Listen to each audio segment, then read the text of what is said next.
A partir de este momento comienza la parte editorial en Plática con Ángel, correspondiente al 28 de febrero del año 2025.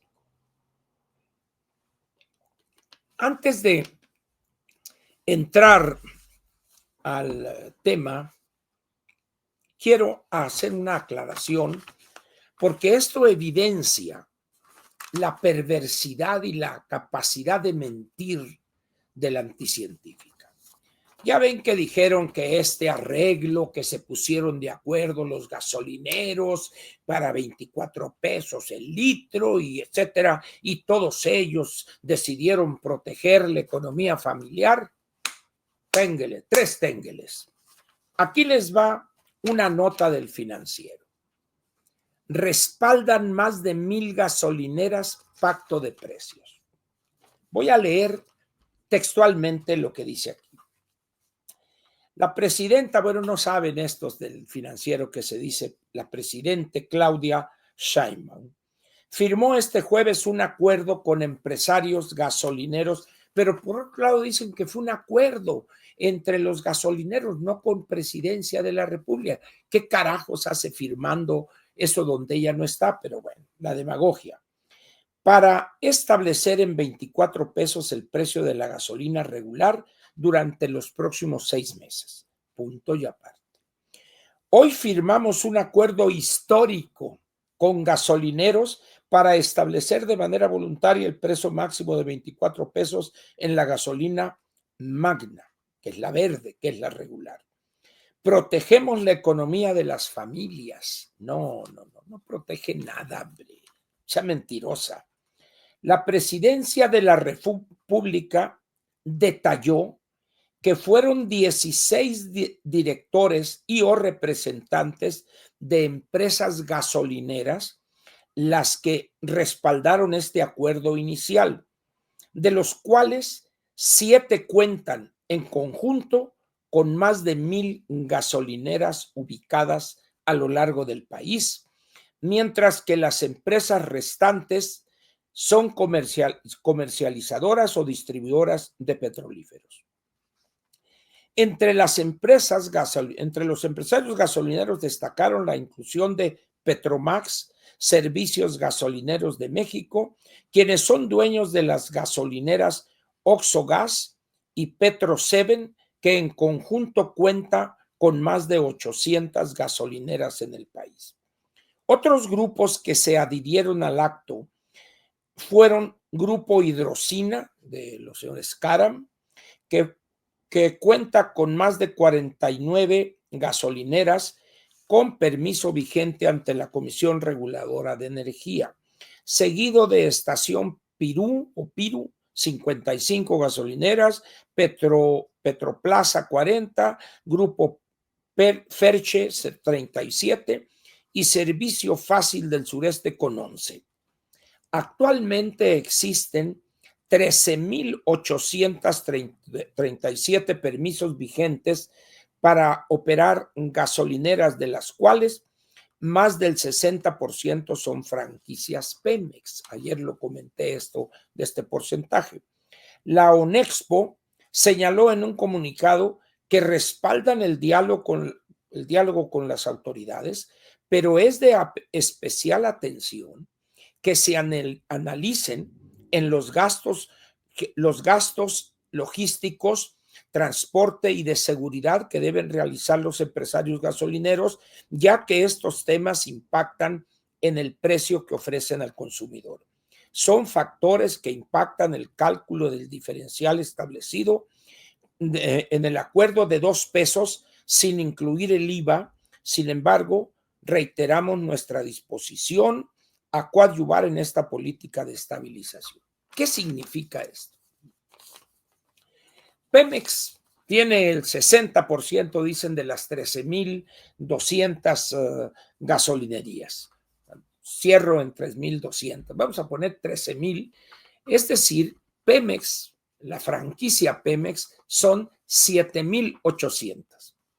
Escasamente fueron 1,000, poco más de 1,000. Quiere decir que si encuentra usted una por ahí, pues se va a sacar la lotería, porque encontrar una en 7, 8 mil, pues realmente va a ser un triunfo. ¿De qué se trata entonces esto? De una demagogia completa.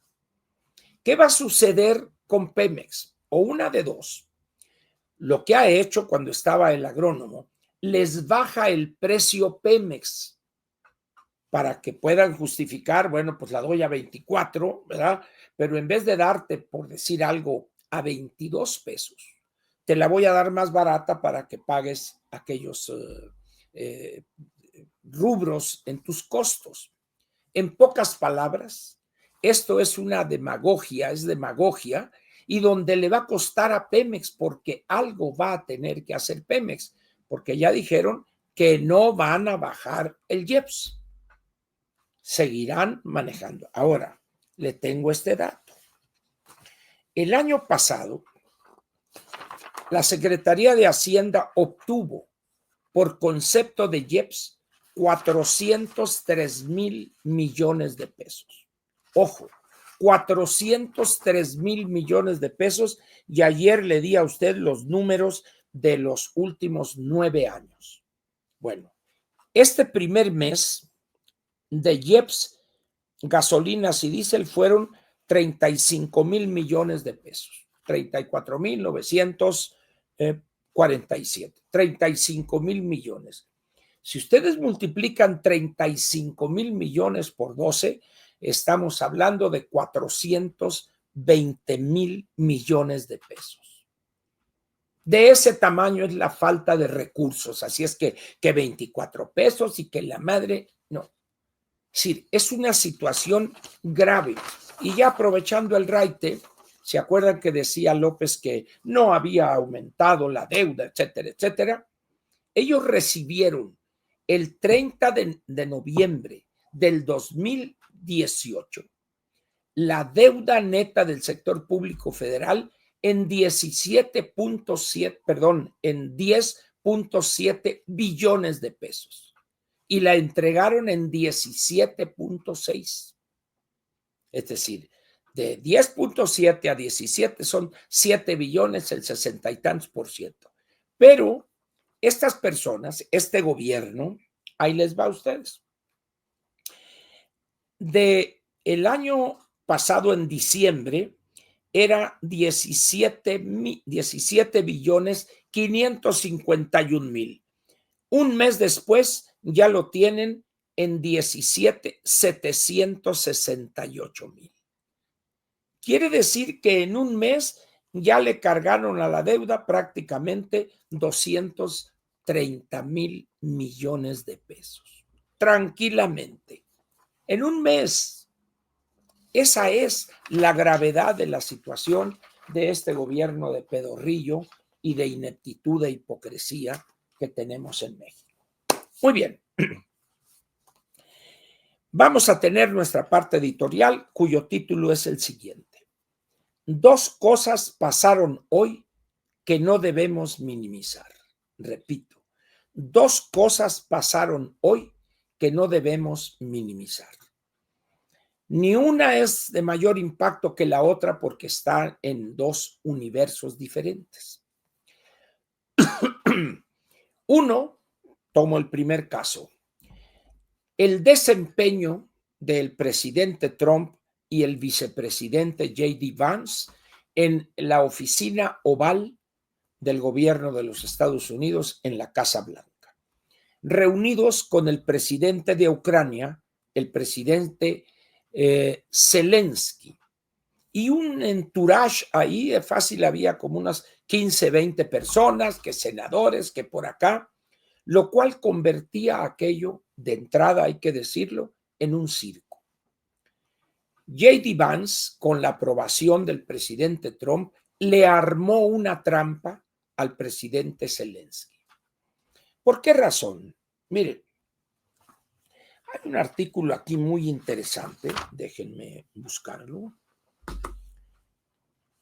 porque esto tiene un impacto tremendo. Las conversaciones entre jefes de Estado son, por su definición, conversaciones privadas, discretas. En cambio, aquí prácticamente estaba siendo transmitido en vivo y luego dijo Trump, esto va a ser un éxito en la televisión. Era una trampa montada para presionar y ridiculizar al presidente Zelensky. Y dice el periódico, el New York Times, hoy en su edición electrónica, un artículo muy interesante de uno de sus más respetados editorialistas o columnistas, el señor Thomas Friedman, dice, esto nunca había pasado con un presidente de los Estados Unidos antes. Esto nunca había pasado con un presidente de los Estados Unidos anteriormente. ¿A qué se refiere el señor Friedman? A esta trampa deleznable, abusiva, que exhibe no solo la perversidad de presidente y vicepresidente, sino también el talante que tienen ambos. Hay una parte ahí donde el presidente Zelensky hizo una promesa cuando empezó la invasión rusa a Ucrania.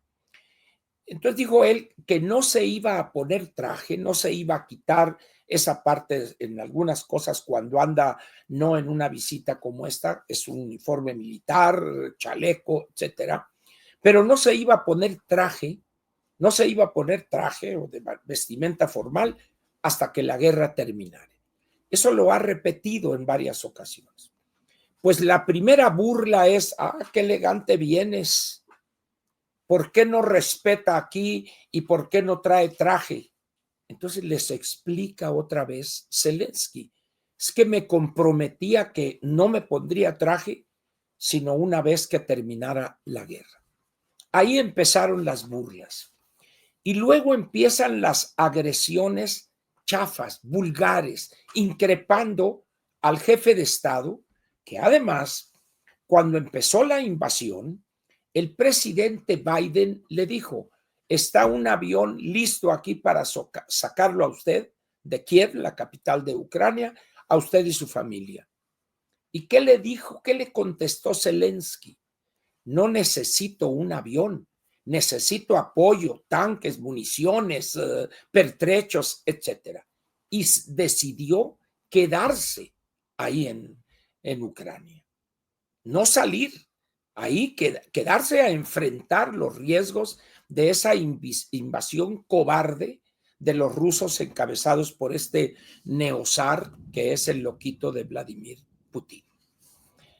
Todo lo que discutieron tuvo por objeto exhibir pretendidamente a Zelensky.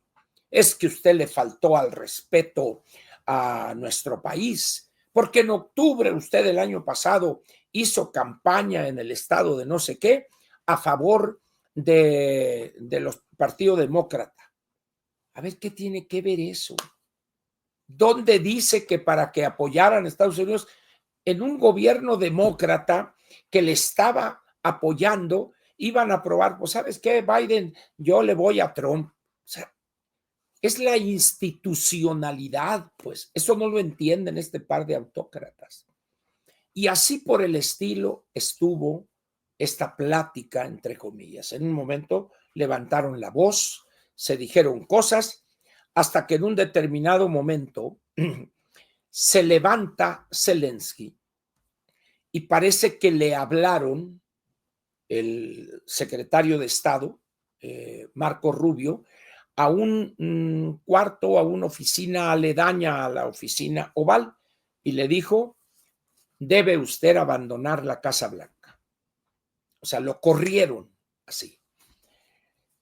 ¿Qué significa esto? Podíamos meternos en los detalles. Usted puede buscar en cualquiera de los periódicos, el Wall Street, el Financial Times, el New York Times. Ahí encuentra usted todo lo que sucedió de manera detallada, qué preguntas hicieron, etcétera.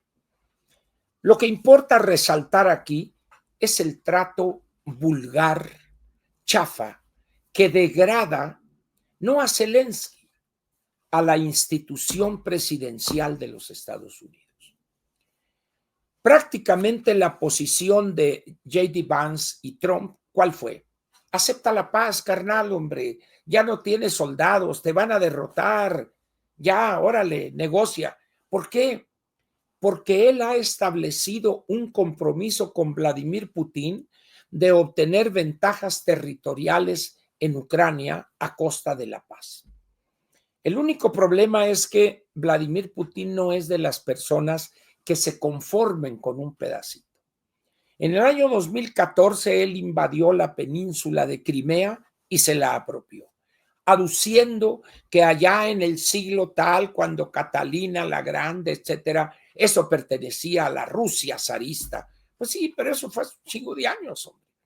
Y luego, después de eso, no contento con eso, se agarró 2 áreas de Ucrania, Donbass y alguna otra cosa. Sí, Putin quiere restablecer el territorio de lo que fue el Imperio Ruso. Entonces dice uno, este tipo está loco. Bueno, pues sí, está loco, pero vean ustedes el desastre que ha generado para la población rusa. La economía está al borde del colapso. Entonces, esa relación entre Putin y Trump de hace 8 años en la campaña, en su primera campaña, ya tenían una especie de colaboración para derrotar a la señora Clinton, recuerdan ustedes, y hoy está evidenciando eso Trump. Pero si de eso se trata, háganlo de manera privada. Mira, Michelensky, o cabresteas o te ahorcas, pero de manera privada, pues. Porque esta no es la primera. Al señor Steinmeier, el primer ministro del Reino Unido, le intentó hacer lo mismo y el otro se defendió y le dijo, momento. Pero lo intentó hacer primero con Emmanuel Macron y aquel lo paró. Momento, le dice, y le agarró el brazo. ¡Sas! Entonces, dice uno, esa actuación es de un fascineroso, es de alguien que lo invita a usted a su casa y lo empieza a insultar, lo empieza a presionar con toda la fuerza que tiene ahí a su alrededor. Pero en el caso de Zelensky, las cosas llegaron a un extremo inaceptable. Aquel sale sin despedirse y se va. No salió a despedirlo. ¿Y aquí ante qué estamos? Ante un gobierno que no respeta norma alguna de la diplomacia. La diplomacia es el arte de decir difiero de ti, pero riéndome. Es una práctica que ha acumulado siglos de experiencias. De tal manera que lo que ha hecho Trump es casi como una banda de sicarios que capturan a alguien. A ver, me tienes que dar esa huerta de limones que tienes ahí en Apachingán o donde sea. Oye, pero que, no, a ver, y corta cartucho. Llamen al notario y ahí mismo hace la transferencia. Eso es lo que hizo. Es increíble eso, increíble, pero eso fue lo que pasó hoy en la Casa Blanca, en la oficina oval. Y dice uno, de no creerse lo que está uno viendo y escuchando. Eso evidentemente traerá consecuencias. ¿Por qué? Por si había alguna duda, hoy Europa sabe que no puede en modo alguno contar con la participación para frenar a Rusia de los Estados Unidos. El presidente Trump ya negoció, ya habló con Putin y se hizo la machaca. ¿Qué va a pasar con Europa? Tendrá que modificar una serie de prácticas arraigadas desde 1945. A partir de esta fecha no hay duda para Europa que tiene que apoyarse en sus propios esfuerzos, aumentar el gasto militar y defenderse y hacer en todo caso negociaciones bilaterales, con Rusia primero y con China después. Los Estados Unidos, pues que ahí hagan sus cosas. Pero ¿qué es lo que va a pasar en otra esfera? ¿Cuál va a ser la imagen que se va a formar en los países europeos, en las poblaciones europeas, de la posición de Trump y de los Estados Unidos. Desde 1945 había un sentimiento de cierto agradecimiento para los Estados Unidos, no solo por su participación como jefe o comandante de las fuerzas aliadas, sino después el Plan Marshall, que ayudó a reconstruir Europa arrasada por la guerra, ¿verdad?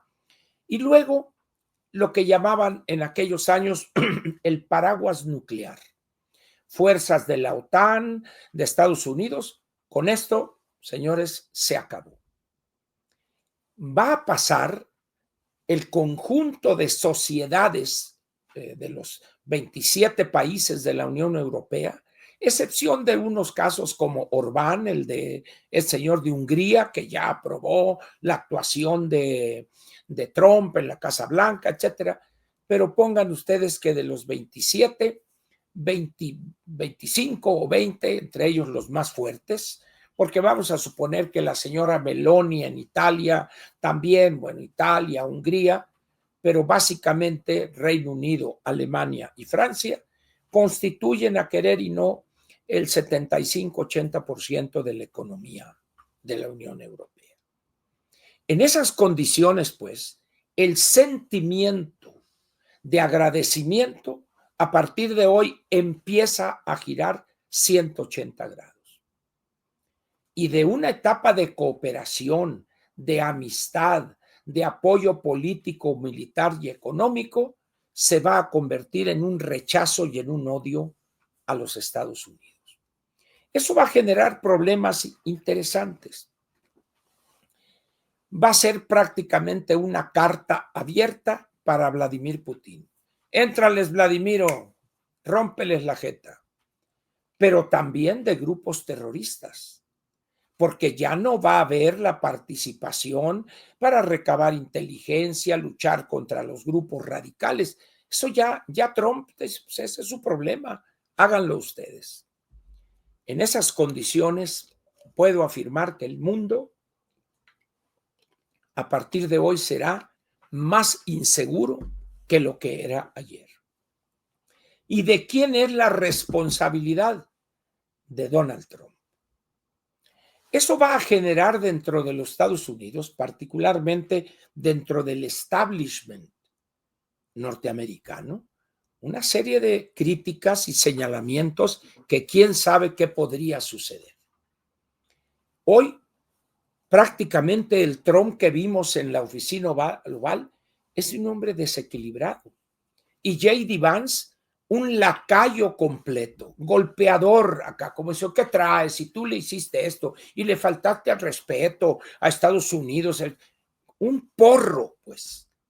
Ese es el vicepresidente, ese es el que sustituiría a Trump en caso de que éste le diera una embolia, un ataque cardíaco, etcétera. Ese es un gran peligro para el mundo. Cuando uno recuerda actuaciones de vicepresidentes, de presidentes, dice uno, Estados Unidos ha resuelto una serie de conflictos.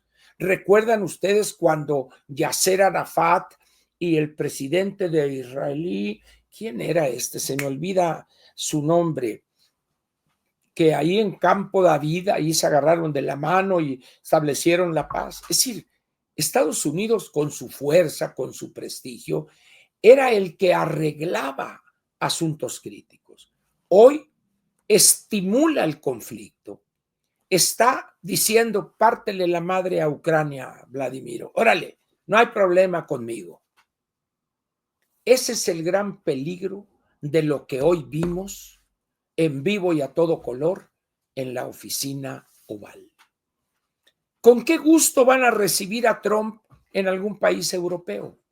Si se atreve a asistir. Hay una serie de organismos multilaterales que celebran reuniones de tiempo en tiempo y se van rotando. ¿Qué va a pasar cuando le toque a algún país europeo organizar alguna reunión del G7, del G20, etcétera? ¿Se va a atrever a asistir Trump?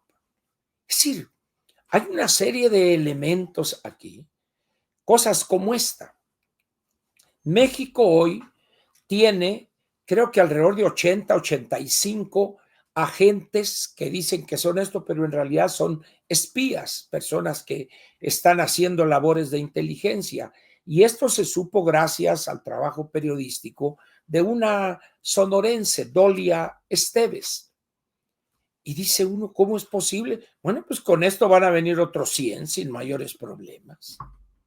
Es decir, es una situación inconcebible esta, inconcebible.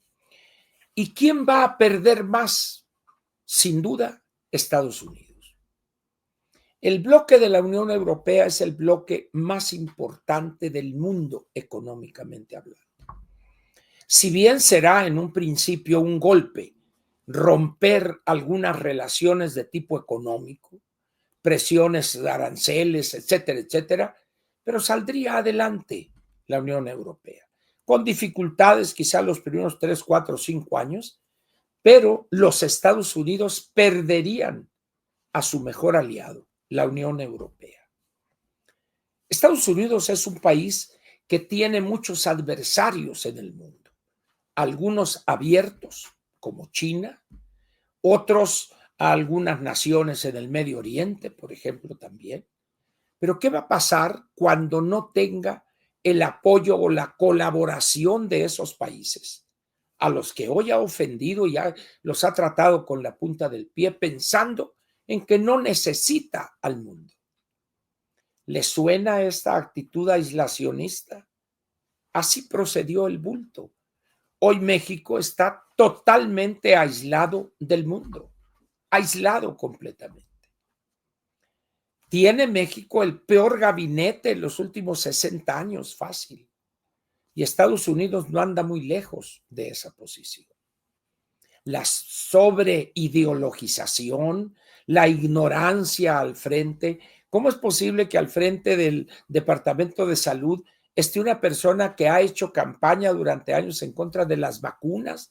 Ya vieron el brote de sarampión aquí en el estado de Texas, por ejemplo, ya hubo un jovencito que falleció.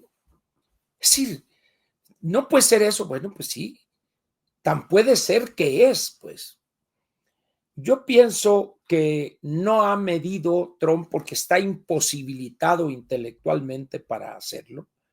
No ha pensado en las consecuencias que va a tener esta actuación, esta conducta de él y de su vicepresidente. Ahora, Estados Unidos es un país raro, es un país con unicidades especiales. Hay una cantidad de fuerzas dentro de la sociedad norteamericana, violentas, que en un determinado momento se comportan de maneras muy raras, pues. El presidente Trump se está convirtiendo hoy en un enemigo abierto, jurado, pero no del resto del mundo, sino de la sociedad norteamericana. Las relaciones comerciales de Estados Unidos con el resto del mundo van a sufrir un impacto tremendo. Pero eso no les importa a esta gente. No miden las consecuencias igual que lo hacía aquí el bulto. Yo les pediría, por favor, que lean lo más que puedan sobre esto que ha pasado en los Estados Unidos hoy por la mañana. Háganlo. Busquen información, lean, comparen y elaboren una conclusión. No les estoy diciendo que crean en lo que yo les estoy diciendo. Fórmense su propio criterio. Eso es una de las dos cosas que han pasado hoy que merece que tomemos en cuenta para los próximos años en el mundo, no solo en México. Porque aquí habría una pregunta. ¿Cuál va a ser la actitud de México frente, por ejemplo, ante la Unión Europea cuando el pleito entre Estados Unidos y la Unión Europea sea abierto en materia económica? ¿Qué va a hacer México, que tiene un tratado de libre comercio con la Unión Europea? ¿Va a romper con la Unión Europea porque le va a decir Trump, rompe con esos tales por cuales? Ese es uno de los problemas primeros que va a tener. Ya ahorita ha cedido completamente todo. Ahorita voy a leerles algunas cosas y aquí les van.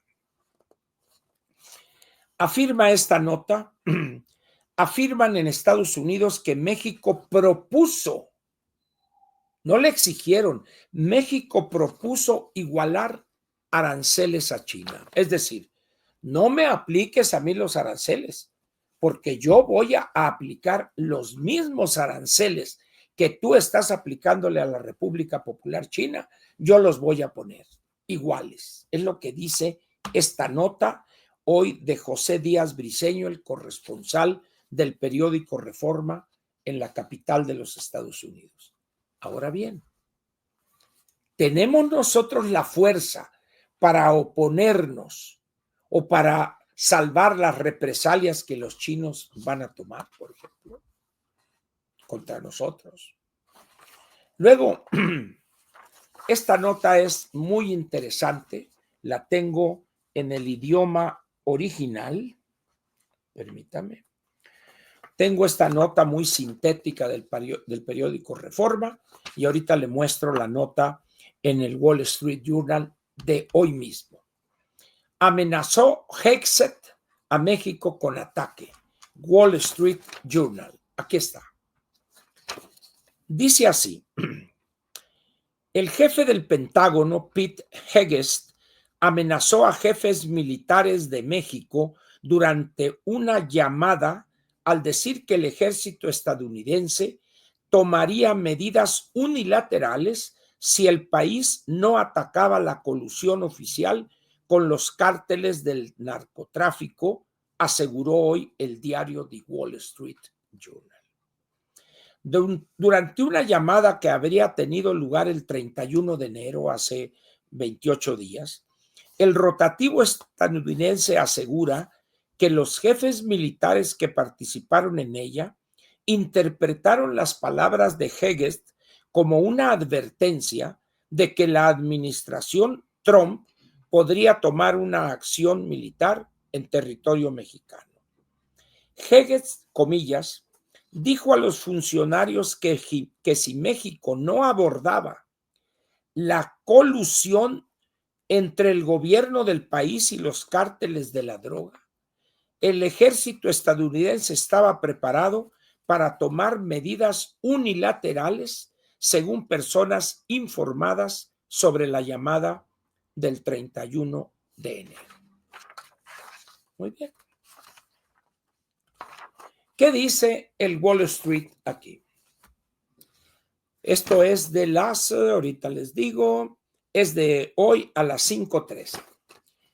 México teme que las demandas de Trump en contra de los cárteles vengan con amenazas arancelarias y también militares. Es lo que dice José de Córdoba, uno de los más experimentados colaboradores de este periódico.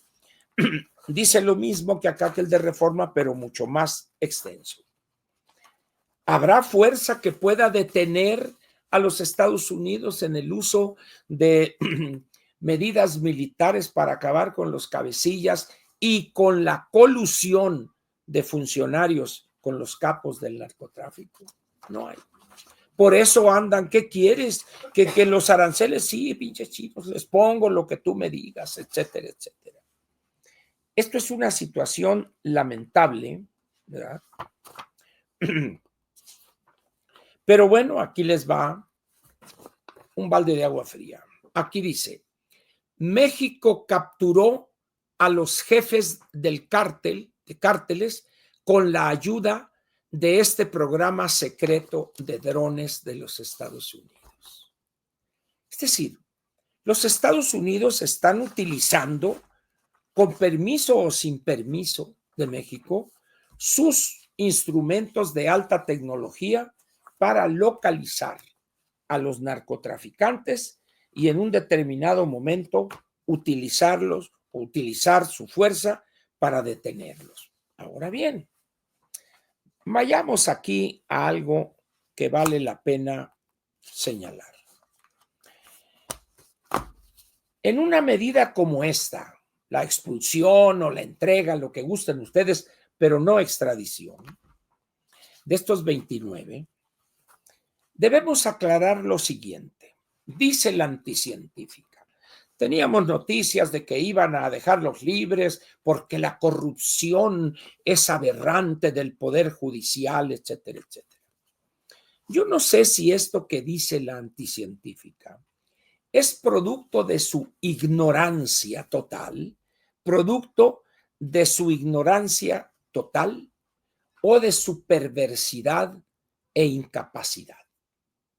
Miren ustedes, la diferencia entre el poder ejecutivo y el poder judicial y el legislativo es la siguiente. El poder legislativo es el poder del Estado, de los tres, que su función es mantener actualizado el andamiaje jurídico legislativo, modificar leyes, derogar las que ya son caducas, obsoletas, aprobar nuevas, proponer nuevas. Esa es la labor y vigilar que el Ejecutivo use correctamente los recursos que se le asignan por parte del Legislativo, específicamente diputados, en el presupuesto de egresos de la Federación. ¿Qué hace el Poder Ejecutivo en materia de combate a la delincuencia? Me acuerdo cuando la aspirante a la candidatura presidencial, mi paisana Lili Telles, en una declaración que la hizo exhibir su gran ignorancia en materia jurídica o constitucional, cuando dijo: mi primera decisión administrativa, cuando sea presidente, será meter a la cárcel a López Obrador. Yo le dije: querida Lili, no es facultad del Ejecutivo meter a la cárcel a persona alguna. Esa es función exclusiva del Poder Judicial. Bueno, ¿qué hace entonces el gobierno, el Ejecutivo? Recaba datos e información para integrar lo que se llama una carpeta de investigación con las pruebas que presume una actividad delictiva.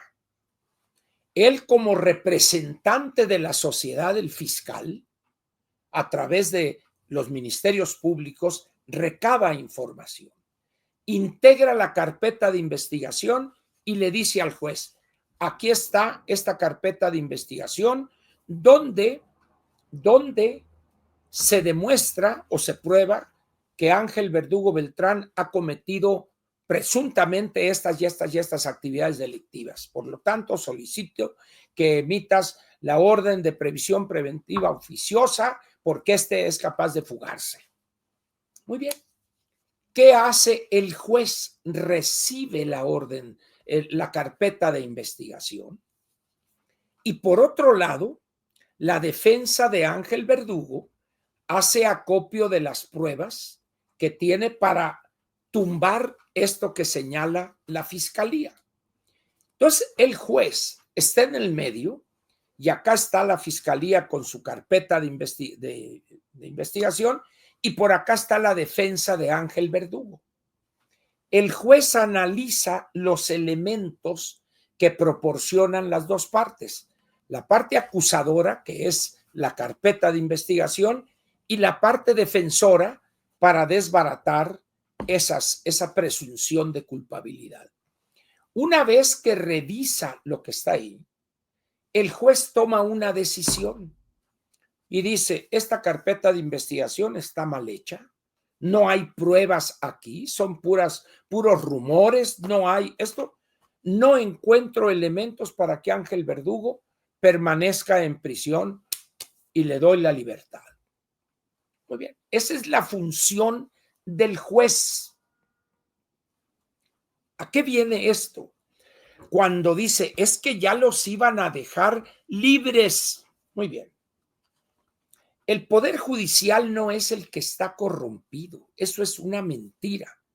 Lo que está corrompido es la parte del Ejecutivo, los ministerios públicos. ¿En qué consiste la tranza? Vamos a decirlo de una manera abierta y dura. Un abogado de narcotraficantes o de delincuentes de diferente índole, cuando detienen al Ciboli, al Vitaminas, al H320 o el que sea, inmediatamente él se pone de acuerdo con el Ministerio Público. ¿Qué pasó, mi jefe? ¿Cómo está usted? Pues aquí batallando, me está trayendo muchas cosas. Quiero que nos ayude, hombre. No se puede, está muy duro este asunto. Esto de Ángel Verdugo, está pesado el pinche pelón ese. No, hombre, pero usted diga cómo nos arreglamos, mi jefe. Usted diga cómo. Y aquí ya sabe usted cómo trabajo yo con usted. Bueno, pues déjeme ver, pero está muy duro esto, hombre. Usted dígame, bueno, pues ¿qué le parece? Que sean 2, dice, ¿no? ¿2 qué? 2 millones de verdes de cuerito de rana, o 3. Y luego mi abogado dice, pues, hombre, mejor 1, hombre. No, en todo caso, 1.5. Órale, pues. La mitad en el momento ahorita y la otra mitad cuando salga. Y entonces el Ministerio Público elabora una carpeta chueca, mal hecha, con errores garrafales tan evidentes que el juez, al ver esto, dice, esto es una porquería, no hay elementos aquí para que yo pueda detener a Ángel Verdugo. Lo dejo libre. Entonces, la corrupción no es del juez, es del Ministerio Público, que depende de quién, del Ejecutivo, de la Fiscalía. ¿Qué sucede cuando dicen los van a dejar libres? Es porque hubo cuchupo entre la parte de la Fiscalía, los ministerios públicos y los abogados defensores de ese delincuente. Ahora bien, ¿qué es lo que pasa en algunos casos de estos 29? Hay algunos que tienen 20 años ya detenidos. Bueno, Caro Quintero ya tiene más de 70 años, tiene, no sé, 40 años en la cárcel, lo que quieran ustedes, y tiene mucho dinero y es muy peligroso. Entonces, así como se fue la primera vez de una actuación ahí en la noche, en la madrugada, pues podría hacer lo mismo ahora. Podría ser lo mismo. Y los otros 28, pues no dudo que algunos, etcétera. Pero decir el Poder Judicial los iba a liberar, sí, porque no encontró elementos en lo que estaban proveyendo los ministerios públicos con un agravante. Resulta que muchas de esas personas ya estaban sentenciadas, porque tienen muchos años en la cárcel, 20, 25 años. Entonces, ya ahí el juez ya cumplió con su papel.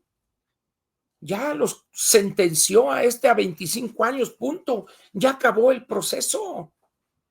Entonces es que los iba a liberar pero es que tienen 25 años o 20 o 15 o 40. Y la pena máxima de los delitos por los cuales se le acusa, pues ya cumplió con la sentencia. Pero ahorita el Poder Judicial no tiene, salvo en aquellos casos donde hay un amparo, donde hay esto o alguna cosa así, pero donde dice, oye, lo tienes injustamente. Pero con eso pretenden cubrirse, cuando no se cubren, pues se cubren aquí, pero las nalgas están de fuera, ¿verdad? Ahora bien, resulta, lo más grave desde el punto de vista jurídico es, y vamos a ver qué es lo que dice el fiscal general.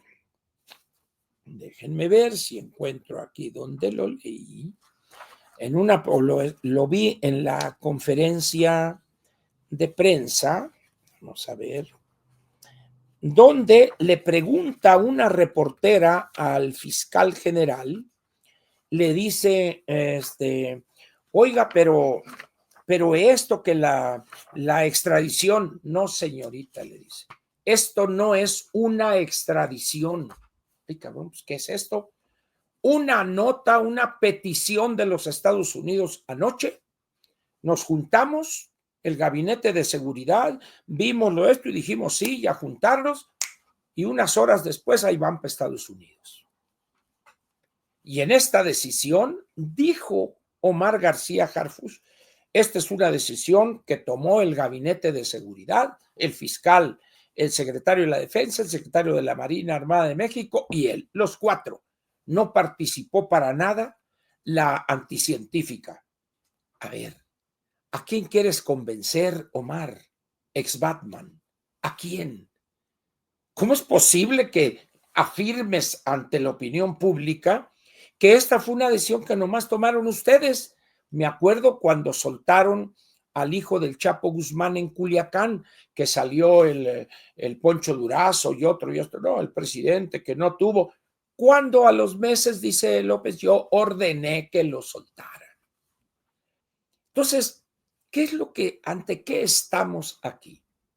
Una orden de los Estados Unidos. Quiero esos 29. Cáiganle, cabrones, órale. Pero así, a dos yemas. Vámonos. A ver dónde está este, pues fulano y el avión, que lo traigan aquí y todo. Vamos. Y ahí van los 29. Esa es la realidad. ¿Por qué? Porque está totalmente este gobierno culiempinado ante Trump.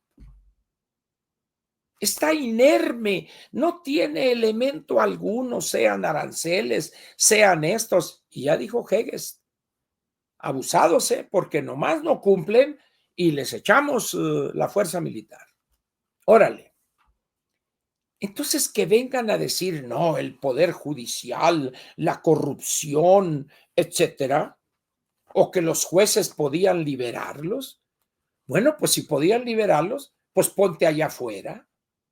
Ponte allá afuera y cuando lo liberen, ahí los apañas otra vez, tan sencillo como eso, como han hecho en algunos casos. Aquí de lo que se trata, seguridad, es salvar la cara.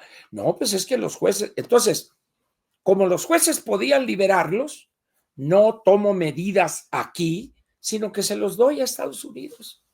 Pero me paso por el arco del triunfo algunos juicios de extradición, como es el caso de Caro Quintero.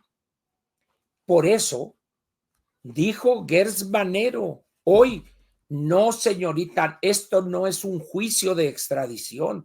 Analizamos acá y vimos que sí, que no analizaron, hombre. Dijeron, a ver, ¿dónde está este? Aquí, tráelos, órale, pero en chinga, vámonos.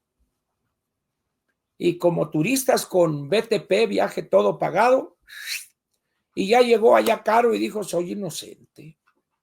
Oiga, ¿qué? Soy inocente.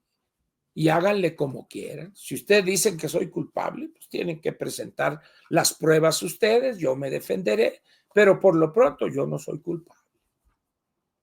Es decir, ¿por qué hacen esto los Estados Unidos? Porque pueden. Porque pueden, porque se les inflaman las gónadas, diría el clásico, porque se les hinchan los cataplines, para que vean quién es el que manda en esta relación. Donald Trump y el establishment militar y jurídico de ese país. Y ahí van los 29. Ahora, dice aquí el Reforma, jueces podían liberarlos. Estos títulos envían un mensaje equivocado. Es un mensaje incorrecto. Pero bueno, buscan sumar a más empresas pacto gasolinero. Revelan que drones de Estados Unidos ayudaron a la captura. Caro Quintero se declara no culpable en Nueva York, etcétera, etcétera. ¿Qué sigue? Pues todavía hay muchos que andan ahí, empezando por algunos funcionarios de alto nivel, de alto pedorraje, diría Paco, algunos gobernadores, el mismo López y sus hijos. Es decir, esto no tiene límite. Y si no se aplica este gobierno a frenar la migración de manera definitiva, Viene una declaración, creo que de ayer, donde dice, ni crean que me convencen lo poquito que han hecho, dice Trump. No, no han hecho nada. Señores, tienen que aplicarse para descabezar a estos grupos. No queda otra. Y mientras sigan en esta indefinición, las cosas se van a poner peor. Ahora bien, anuncia la anticientífica, van a crear una nueva comisión que investigue el caso Ayotzinapa. Y dice uno, no cabe duda que no aprendemos. Si no estoy equivocado, el caso Ayotzinapa fue el 26-27 de septiembre del año 2014, si no me equivoco. Hace ya 10 años y medio. Muy bien. Nadie ha podido refutar lo que llamó correctamente desde el punto de vista jurídico el licenciado Murillo Karam la verdad histórica. Ahí está. Lo que sí hizo López Obrador, soltaron a una cantidad tremenda de los confesos. Es que los torturaron y, en todo caso, castiga al policía o a este que los torturó, pero tú confesaste esto y aquí te quedas. Ahora bien, ¿qué es lo que hay atrás de esto? Negarse a reconocer una molesta verdad. ¿Quiénes son estos estudiantes? No solo de esa normal rural, la Isidro Burgos, sino casi en todas. Son delincuentes, destruyen propiedad pública y privada, despojan a los operadores de trailers, de camiones repartidores, se los llevan y se roban las mercancías y tienen durante meses trailers, autobuses ahí en las instalaciones de la norma.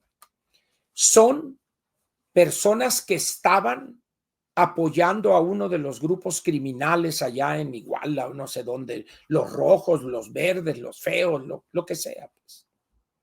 Eso es lo que hacen estos. Entonces, señores, ¿por qué no quieren reconocer esa verdad y decirla completa? Porque perdería imagen la presidente. Imagínense ustedes el escándalo que iba a ser. Han mantenido una ficción, pero tarde que temprano se va a saber la verdad. Y eso ha permitido que algunos sinvergüenzas vivan de esta mentira, de esta cobertura a estos muchachos, estos jóvenes, pues. Han seguido delinquiendo, han seguido robándose los recursos de las casetas de peaje, han seguido haciendo lo que durante años han hecho. Pero nadie se atreve a decir públicamente eso. De ahí se van a la CETEG, a la sección 22 y a la esto y a la otra. La reforma del ISSSTE la pararon, vámonos, un plantón, y a ver, y órale. No se va a pausar esto, la vamos a explicar y todo. Dice, a ver, y luego sale Adán Augusto y Ricardo Monreal por allá, que el nepotismo electoral y total que no da una a la anticientífica. Esas dos cosas hablan muy mal de nuestro gobierno. No tiene voluntad, no tiene la valentía de tomar decisiones. Y luego, ya para terminar, hoy se hace un homenaje de Estado a Cuauhtémoc. Y dice uno, a ver, vamos a aclarar una cosa. El Estado como tal es una creación política 200 o 250 años después de que lo mataron. El imperio azteca, una sociedad, un pueblo de guerreros, de asesinos, de esclavistas, que vivían en un pedacito de aquí del centro del Valle de México, que oprimían y esclavizaban al resto de los pueblos que estaban en esta zona. Ahora, es un héroe Cuauhtémoc, pues llámenle como quieran, está bien, pero yo les diría, pero también el indio Cajeme y Tetavíate, dos líderes que encabezaban el movimiento de los yaquis contra la opresión de los blancos, pues también son héroes. Algunos dirigentes de grupos originarios en otras latitudes en México también. ¿Por qué no más Cuauhtémoc? Es una demagogia completa eso, pero funeral de Estado o homenaje de Estado, cuando ni siquiera había país, no había gobierno nacional, no había Estado, no en México, en el mundo no había Estado. El concepto mismo es algo posterior. Los estados ya con el concepto moderno son de fines del XIX o mediados del siglo XIX. Y a Cuauhtémoc le dieron chicharrón en el siglo XVI.